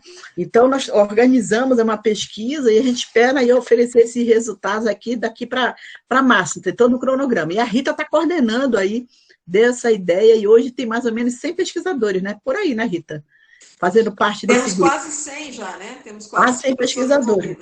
Porque está todo mundo estudando o que vai ser do turismo, né? O que já está sendo, vocês estão vendo, né? A questão do impacto, porque o turismo é circulação, e uma coisa que a gente não pode fazer muito hoje é circular, né? Com tranquilidade, tem todas as normas, né?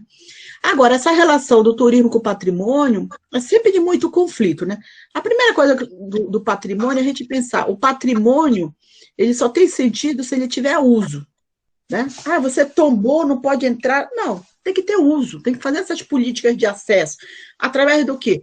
Ações, o próprio turista, né, que visita a cidade, evidentemente, como também, né, o próprio morador da cidade, né? Ações que tá interligado, como eu falei, por exemplo, ações da Secretaria de Cultura, né, da Secretaria, né, de Educação. Então, eu acho que existem, sim, alternativas. Né? Existem alternativas.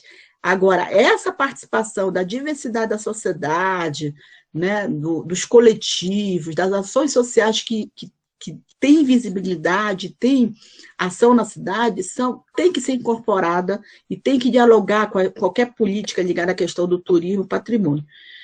E principalmente de turismo, né? Porque senão, políticas de turismo, há uma tendência a inserir, evidentemente, só, né, o grande empresário, né, o grande restaurante, né, aí é isso, faz ações de circuito turístico, não inclui certos lugares, porque eles não estariam, digamos, né, com a imagem, entre aspas, aí, turística que deveria ser apresentada, mas são lugares importantes do ponto de vista da história daquele local, né? Então, há que haver uma nova leitura, né? Novas narrativas têm que ser trabalhadas. E lá em Belém, eu digo para vocês, a gente tem um trabalho maravilhoso também, além do meu, do professor Michel Pinho, não sei se ele ainda está aí presente, que é um historiador, professor, né, de cursinho, que faz circuitos assim com os alunos, convida todo mundo, né, para discutir a questão da história da cidade, são circuitos parecidos. Então, a gente diz, são projetos de resistência. Né? São projetos de amor à cidade, isso é importante, né? Eu sempre digo no final, é um projeto de amor à cidade. O roteiro geoturístico, se eu não tiver dinheiro, a gente continua. Não tem bolsa, a gente continua. A maior parte dos monitores que fazem parte do projeto, muitas vezes não tem bolsa. Então, como voluntário, a maioria. Né? E aí, no final, pega a carga horária, né, para colocar lá na grade curricular, e tem todo o aprendizado, no sentido mesmo, né, do seu desenvolvimento acadêmico, né? Então, são projetos de resistência, né, evidentemente. A universidade cada vez mais tem que fazer isso. Eu sempre achei isso, né? Nós temos que sair dos muros e pensar em ações. Nesse momento, então, que nós estamos sendo tão cobrados, né, dessa ação né, da universidade, sempre foi cobrado, mas nesse momento mais ainda. Eu diria que hoje eu estou trabalhando muito mais do que antes da pandemia, né? Até por essa acessibilidade aí, toda hora, né? Milhões de reuniões, milhões de encontros, milhões de lives, né? Então, nós estamos trabalhando cada vez mais dentro de casa e trabalhando mesmo, né? Hoje até postei lá no meu Face, principalmente os colegas que são professores de ensino médio, de ensino fundamental, nem se falam, né? Tem uma carga de horário, né, de trabalho, né? Mas eu acho que é possível, sim. Eu continuo acreditando, temos que pensar nesses projetos alternativos. São pontinhos no meio do oceano. Né? Eu acho também Não podemos ser ingênuos com relação a isso. Mas pontinho em pontinho a gente vai ter alguma mudança, né? A cidade de Belém, por exemplo, é uma cidade que hoje, depois de 4 gestões municipais desastrosas, ela está abandonada, né? Tanto do ponto de vista que se refere a essa questão do turismo, não existe uma secretaria municipal de turismo, né? Tem lá um departamento, a gente nem sabe que existe. Você chega no aeroporto, você não tem nenhuma orientação. Se você vai como turista em Belém, você fica perdido, né? Tem um mapa lá que, né, não tem nem escala, você olha no mapa, você não tem nem a ideia, né, da distância. Então, quer dizer, precisa muito, né? Precisa cada vez mais a gente reorganizar essas ações do turismo. Agora, o que eu acho que é bom nesses últimos 10 anos é que houve essa maior, ainda aproximação muito lenta, né, das ações do turismo ligadas a essa questão do patrimônio. Deixou, Belém hoje você tem uma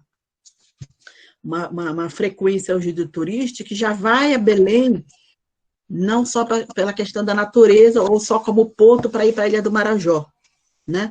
Já vai a Belém porque tem a questão da cultura alimentar, tem a questão de que é uma cidade colonial, né? Então tem uma parte hoje do turista que circula, mas ainda é ínfima, né?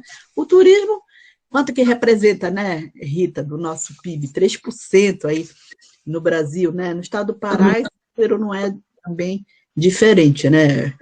É muito ainda insignificante em relação aos nossos países, inclusive os países vizinhos, né? Como a Argentina, Equador, Chile, né? Então, o nosso número aí nacional, acho que o último ainda estava em torno de 5, 6 milhões, né, Rita? Dessa circulação do turismo no Brasil, né? Então, temos muito a fazer. Sim, eu tenho mais umas perguntas aqui para você. E tem uns comentários, né? A Olga, né? A senhora Olga Freitas Firkovski fala, né? Que ouvir sobre o roteiro é excelente, mas participar deles é insuperável. Eu concordo em gênero, número e grau. Como a Gorete já colocou aqui também, é preciso ter disposição física, né? Porque eu fiz um roteiro com a Gorete, eu fui sentando pelo caminho, né? Quando podia, né? Porque realmente no calor que faz em Belém, não é muito fácil, mas é maravilhoso, realmente é insuperável. O nosso colega José Guambi, de Maputo, ele precisou sair da sessão, porque lá nós já estamos aí quase 2 horas da manhã, né? São 5 horas de diferença. A Rosane Balsan pede, se houver um tempinho, para você falar um pouco do processo de descolonizar os patrimônios. E ela pergunta qual é a sua opinião sobre isso. Então, Gorete, dado o avançado da hora, nós temos mais 2 perguntas aqui. Eu vou ler as 3 para você e vou pedir para você fazer uma síntese, né? Então, a Rosane pergunta sobre isso, né? Para você falar um pouco, né, sobre o processo de descolonizar os patrimônios. Aí nós temos a pergunta da professora Gabriele Cifelli, que gostaria de saber se o roteiro geoturístico também está articulado a algum projeto pedagógico vinculado à rede pública e particular de ensino, para que a riqueza histórica, cultural e ambiental do patrimônio de Belém esteja atrelada ao desenvolvimento de projetos interdisciplinares com estudantes do ensino fundamental e médio, né? Então, se tem aí alguma articulação, tá, entre os roteiros e a escola pública e privada para o ensino fundamental e médio. E o Alexson Lopes, ele pergunta, a professora não acha um absurdo o sistema de transporte não ser integrado terrestre e fluvial em Belém? Não está na hora de ter um terminal integrado em Coaraci para facilitar o transporte para a região insular e Marajó? Isso. Bom, a Rosane, essa questão justamente de descolonizar, né, o patrimônio foi o que eu falei ao longo da minha fala. Eu penso que hoje, sim, é necessário nós termos novas leituras, né, novas narrativas. Então, na prática, o que significa? Não? Então, nós temos no roteiro, começando lá no Forte do Castelo, né? Tá, vamos falar da importância do Forte, da fundação de Belém, mas o que isso, por exemplo, representou para a dizimação da população indígena? Né? Então, nós temos que falar dessas questões processuais. Você para lá na frente do monumento, tá? Você vai falar da importância do monumento, né? Ou foi lá um militar lá da Guerra do Paraguai, ou foi o Pedro Teixeira, por exemplo, né? Que que fez todo o processo, era o capitão, né, que vai fazer uma navegação para ocupação da região, então ele é o herói aí desse período colonial, né? Então, nós temos que falar do outro lado, o que vai representar também todo esse processo de ocupação na região, né, no que se refere à dizimação tanto da sociedade como dos recursos naturais. Então, nós temos que nos discursos, né, na leitura, né, desses lugares, desses monumentos, falar do contexto histórico mesmo, né, das contradições, dos processos resultantes desse processo de ocupação e o que aquele monumento representa. É o que está se discutindo aí. Destrói monumento, né? Eu, particularmente, ainda sou contra essa destruição. Eu acho que nós temos que dar uma ressignificação e pensar na construção de novos monumentos que representem esses personagens, né? Esses fatos da história que foram apagados, né? Estão debaixo do tapete, né? A Gabriela pergunta sobre articulação com o projeto pedagógico. Nós não temos nenhuma articulação oficial. O que acontece? Desde o início do projeto, os professores eles sempre procuram, né, o roteiro. Aí o que a gente decidiu? Se a gente fechasse o roteiro só para os professores, né, a gente não ia ter pernas para atender todo mundo. Aí a gente diz o seguinte: professor, se você quer participar do roteiro, traga os seus alunos. Aí a gente orienta, diz, qual é, né, a faixa etária dos alunos, tem que ter atividades para eles fazerem, né? Então, a gente desenvolve essas atividades com os professores que procuram e participam, né, do roteiro, mas não existe nenhuma formalidade, né, nenhum projeto ainda oficial com relação a isso. Mas, ao longo de todos esses anos, a gente tem uma participação efetiva de professores que levam, né, as suas turmas para participar do roteiro e fazem atividades. Tem uma doutoranda agora que é professora da SEDUC, eu não sei se ela está aí, a Sabrina Forte, né? Então, ela fez uma atividade participando do roteiro, levando, né, os alunos dela, e levou para a sala de aula toda essa discussão. Inclusive, ela está com um artigo também nesse livro, e isso a motivou, inclusive, a voltar para a universidade e tentar o doutorado, né? E, inclusive, o tema dela está ligado justamente a essa leitura decolonial, né, ligada à questão do vero-peso. Veio uma tese de doutorado aí para discutir essa coisa do decolonial, patrimônio. Então, veja bem, isso é tudo fruto da ação também, né, da extensão. E o Alisson, a questão do sistema de transporte, isso aí é um desastre, né? Na cidade de Belém é um desastre, porque a coisa do transporte, você não tem nenhuma integração terrestre, né? Então, vocês terem uma ideia, assim, 80% das linhas de ônibus da cidade de Belém passam no vero-peso. Vocês já imaginaram o que é o vero-peso meio-dia? De 10 a meio-dia? Ninguém circula, né, no vero-peso. Aí, como ele coloca? Quer dizer, é uma cidade que está cercada por água, pelo rio para a Bahia. Nós não temos uma integração, né, fluvial da cidade dentro da própria região metropolitana, que podia ser feito, por exemplo, uma circulação de Belém para aqueles 2 distritos que tem roteiro, né? Para Icoraci, que fica a 30 quilômetros, e para Mosqueiro, que fica a 80 quilômetros, poderia haver uma integração de circulação fluvial. E isso iria favorecer não só a população, né, que às vezes gasta 2 horas para fazer essa circulação, por exemplo, de Icoraci, né, até Belém, ou, né, de Mosqueiro até Belém, gasta até mais, e que iria favorecer, inclusive, ações ligadas à questão do turismo. Então, muitas vezes o turista está lá no centro de Belém, poxa, eu queria conhecer Icoraci, né, a questão do artesanato, né, toda a questão cultural de Icoraci, né, muitas vezes ele não tem nenhuma possibilidade se ele não alugar um carro próprio ou pegar um ônibus da linha, que ele vai demorar mais 2 horas para chegar até Icoraci. Ao contrário, se nós tivéssemos esse circuito integrado, né? Então, na verdade, nós temos uma desintegração, né? Não tem integração de nada. E isso é algo, por exemplo, que não é potencializado, por exemplo, pelas políticas de turismo. Não adianta só construir lá um portinho bonitinho, né? Por exemplo, a Estação das Docas. A Estação das Docas foi construída, mas o portinho que lá foi construído foi dado cessão para uma empresa que domina e faz a circulação, faz o passeio na frente da Bahia, né? Era muito mais interessante ter feito uma ação para tentar articular, né, as várias pequenas empresas para fazer essa circulação do turista em Belém, as ilhas em frente, Belém e Coraci, onde está lá, né, a questão do artesanato, Cotijuba, que é uma outra ilha em frente a Coraci, ou até Mosqueiro também, né? Então, precisamos e continuamos andando bem devagar nessa questão da política de planejamento de transporte. É um desastre em Belém, infelizmente. Bom, Gorete, ainda tem duas questões para concluir, mas eu queria também dizer que você recebeu aqui muitos elogios, muitos parabéns de todo mundo, dizendo que foi maravilhosa a sua palestra. Acho que todo mundo que está aqui realmente gostou muito, né?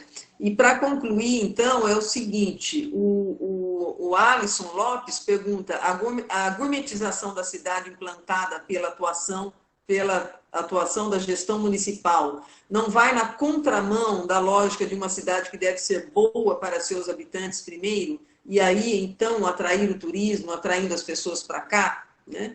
E a Adriana Rossi diz que se esses roteiros, pergunta, né, se esses roteiros são comercializados por algum receptivo ou há alguma articulação para que se torne um produto.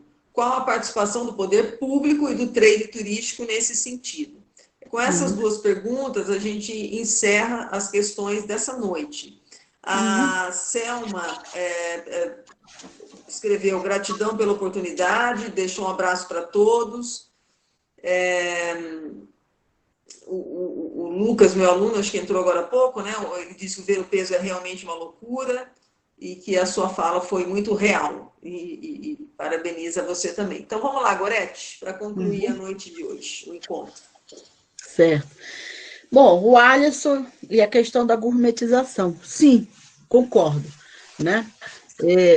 Belém, há alguns anos, agora 2017, foi eleita como a cidade criativa da gastronomia, né? Mas o que isso representa? Né? O que representou, pelo menos, das ações que foram feitas? Né? Ações da prefeitura ligadas à questão de eventos, a inserção de agente só ligada ao grande circuito, né, da gastronomia. Então, não é isso que nós queremos, né? Dessa inserção da gastronomia ligada à questão do turismo. Primeiro, é interessante nós falarmos, para além da questão de gastronomia, falar na questão da cultura alimentar, né? Da diversidade da cultura alimentar. Então, essa gourmetização, e também tem o outro lado também, né? A gourmetização dos produtos regionais, aí eu vou citar para vocês um, que vocês todos conhecem de forma diferenciada, o açaí, por exemplo, né? O que significou essa gourmetização do açaí e essa descoberta aí do açaí nos últimos 10 anos, né? Pelo seu potencial energético, mas também pelas indústrias de cosmético, né? Significa que o açaí, até a década de 70, 80, se dizia que o açaí era comida do pobre, né? Hoje, se você vai em Belém, dependendo do local onde você compra açaí, se ele tem mais água, menos ou mais, né, água, né? Porque ele é misturado com água, ou seja, se ele é fino, se ele é médio, se ele é grosso, se ele é papa, né? Tem várias denominações lá, dependendo se você está comprando no supermercado ou lá na periferia, né? Então, 1 litro do açaí, que nós lá né, é comercializado por litro, hoje nós estamos na alta temporada.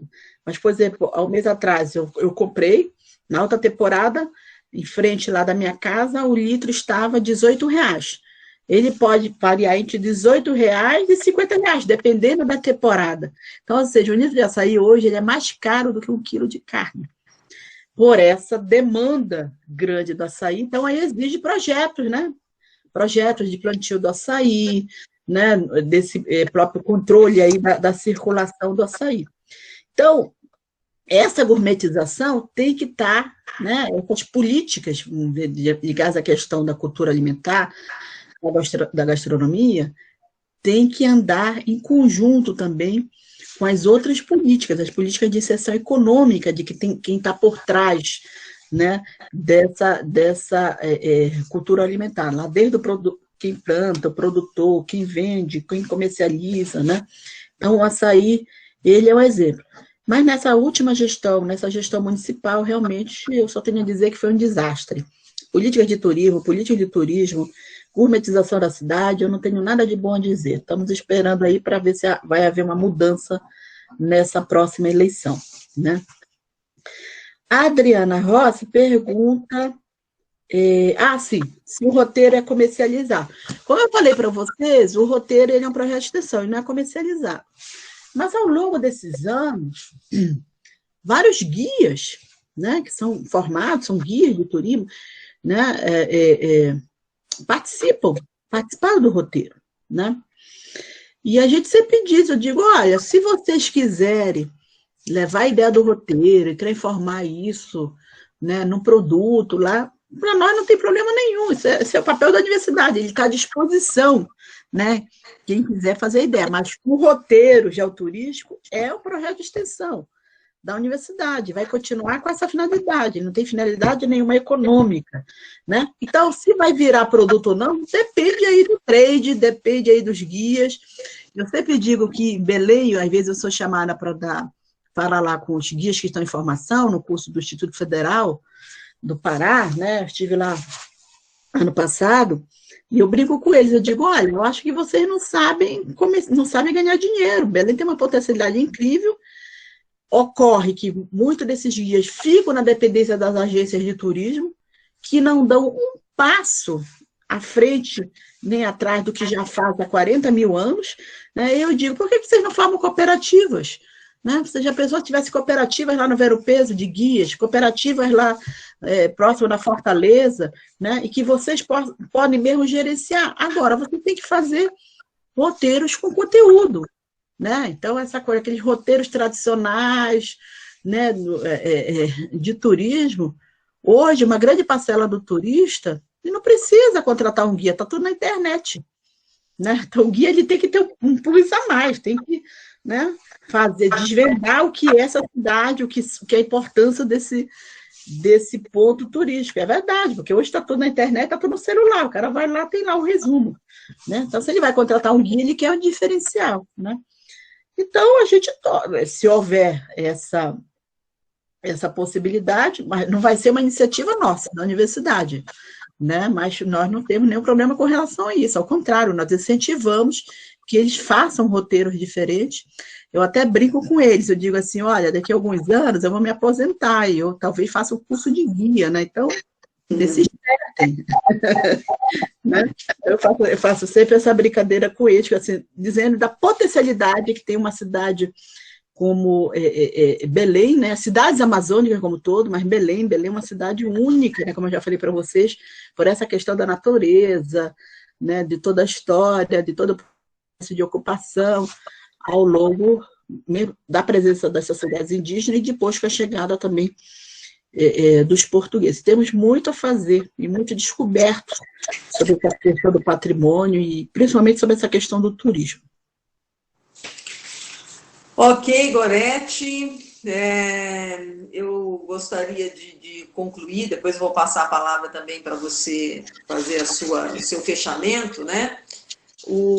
Chamando atenção para uma fala aqui do colega Agnaldo Aires, né, que ele diz que o projeto Roteiro Geoturístico na Escola Bosque é um símbolo de resistência frente às ações de desmonte, né, do ensino na instituição por parte da prefeitura. E ele diz, vamos resistir.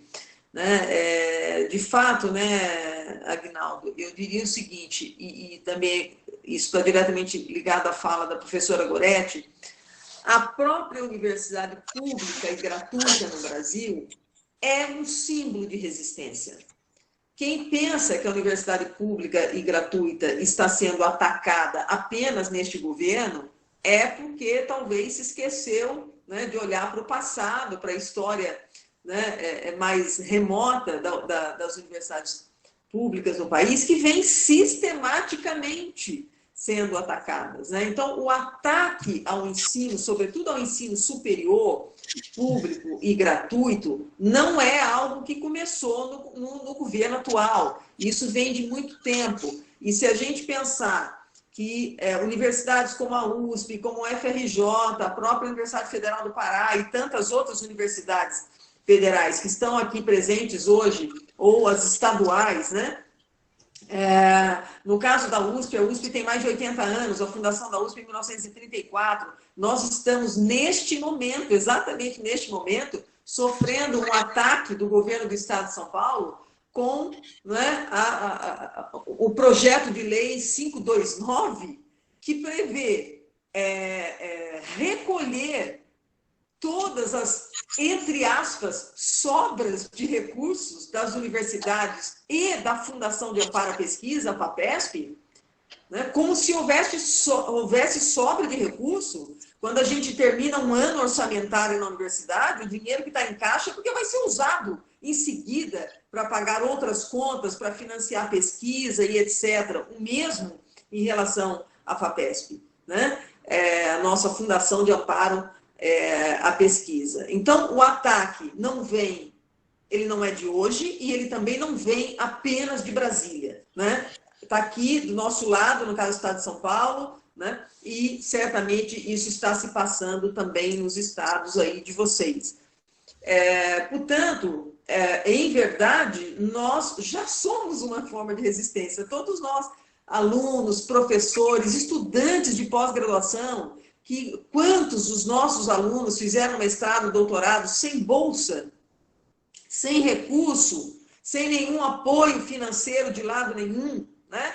Então, somos todos resistentes, resilientes, e eu acho que o que é mais importante, vamos continuar resistindo, né?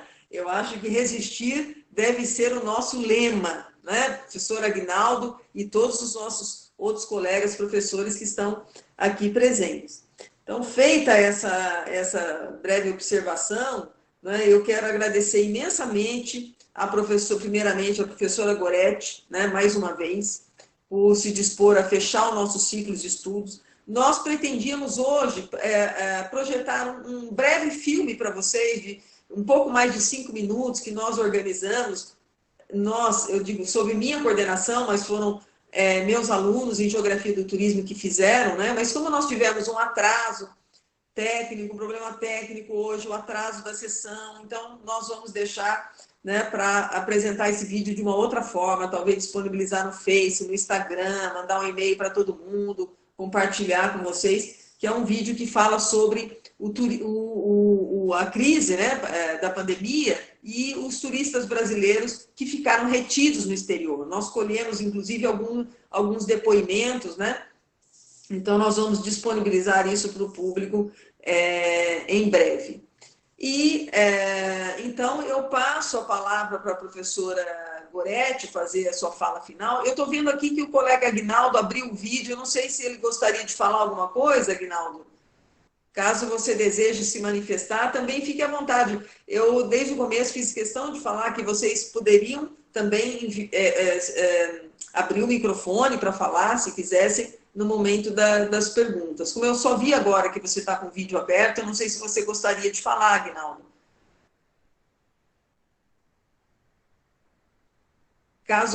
Tudo bem, Aguinaldo? Você quer se manifestar? Tudo bom? Tudo bem. Boa noite. Não, só agradecer a oportunidade. Na verdade, o projeto do roteiro está com a gente na Escola Bosque, fruto dessa parceria com a professora Goretti e outros desde 2013, 2013, e algo que talvez não tenha aparecido na fala da professora Goretti é que, por exemplo, na Escola Bosque, especificamente, passaram pelo projeto dezenas de alunos de ensino médio no curso técnico em meio ambiente, e hoje, quando você encontra esses jovens por aí, a maior parte deles, como resultado dessa interação com o meio acadêmico que o projeto permitiu, a grande maioria deles está inserido no mundo acadêmico, buscando formação. Então, foi uma oportunidade diferenciada. Uma pena que o cenário de abandono que a professora Goretti fez referência é algo peculiar a Belém. No caso da Escola Bosque, onde a gente está nesse processo de resistência, não é diferente. A gente vem há um tempo tentando lutar com um projeto da prefeitura de fechamento do ensino médio técnico da escola, e o projeto Roteiro também deu visibilidade para essa luta. Eu lembro no final de 2018, quando a escola anunciou o fechamento do curso técnico, a revelia, sem discussão nenhuma com os professores, a gente chamou um roteiro em Coraci, e nesse roteiro acho que nós tivemos cerca de 130 pessoas. Isso deu uma visibilidade para a luta, a professora Gorete sabe disso, e a partir de lá para cá a gente vem resistindo, e vamos resistir, que a gente sabe que esse é um projeto maior, de fato, de desfacelamento do ensino público nesse país, infelizmente. Obrigado aí pela oportunidade e boa noite. Obrigada, Aguinaldo, pelo seu depoimento. Passo, então, a palavra para a professora Gorete, né? Eu quero também só registrar aqui, mais uma vez, o agradecimento ao nosso técnico, Fábio Nakamura, que fez de tudo para viabilizar a transmissão pelo YouTube, mas hoje realmente não funcionou. E, então, devolvo a palavra para a professora Gorete se despedir de todos.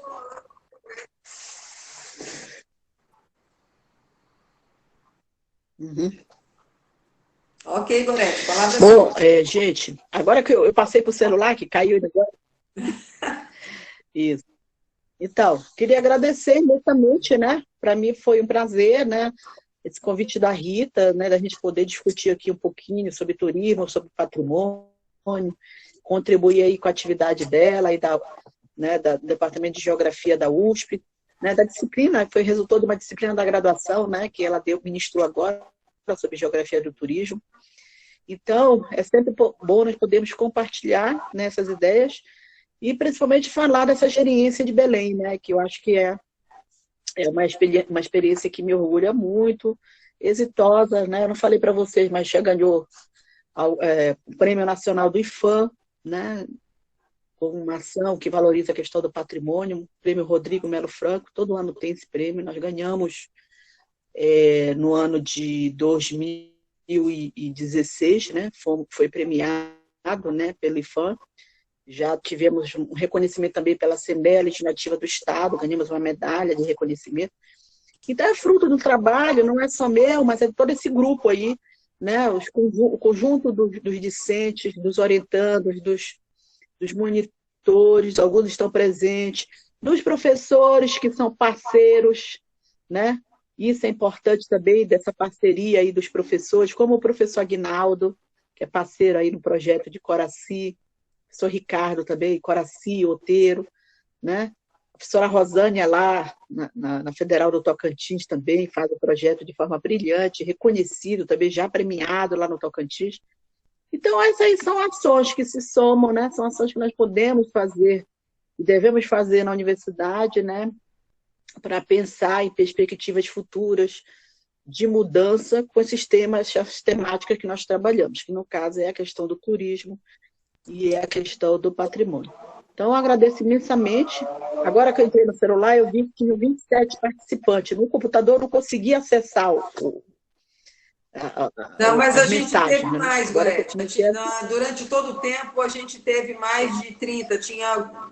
Acho que chegamos a ter 40 pessoas, mais ou menos, acompanhando o tempo todo. Agora que a gente foi chegando para o final, é que diminuiu o número de pessoas presentes. Mas os nossos vídeos no YouTube têm tido muitas visualizações. Tá? Como eu disse, o primeiro dia teve 560 visualizações já. A palestra da Fanny de ontem já teve mais de 300 visualizações. Eu tentei ver a da professora Cristiane e do José, eu não consegui achar o link.